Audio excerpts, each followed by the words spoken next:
জুলাই গণহত্যা ও মানবতাবিরোধী অপরাধের আনুষ্ঠানিক বিচার শুরু হতে যাচ্ছে শিগগিরই। আশুলিয়ায় মরদেহ পোড়ানো ও চানখারপুলে হত্যাযোগ্য মামলার ফরমাল চার্জ দাখিলে এ মাসে চলছে প্রতিবেদন চূড়ান্ত করার কাজ।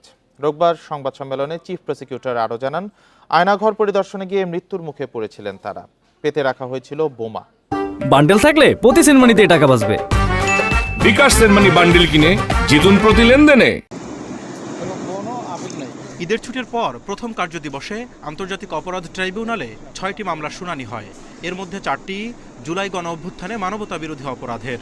সাভারে এপিসি থেকে শিক্ষার্থীকে টেনে হিচড়ে ফেলার ঘটনা ও চানখারপুলে 7 জনকে হত্যার ঘটনায় 2 পুলিশকে জিজ্ঞাসাবাদের অনুমতি দিয়েছে ট্রাইব্যুনাল।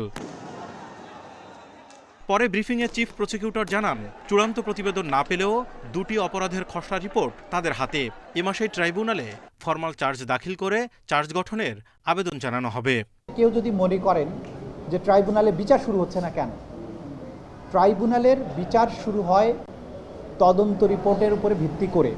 খুব সহজেই 2টো চূড়ান্ত রিপোর্ট আমরা পাবো এবং এই মাসের মধ্যে অন্তত 2টো মামলার ফরমাল চার্জ হয়তো দাখিল করা সম্ভব হবে। প্রসিকিউশন কমিটেড, এই বিচার জাতির সামনে তারা ক্লিয়ারলি দেখাতে চায়, সেজন্য কাজ চলছে।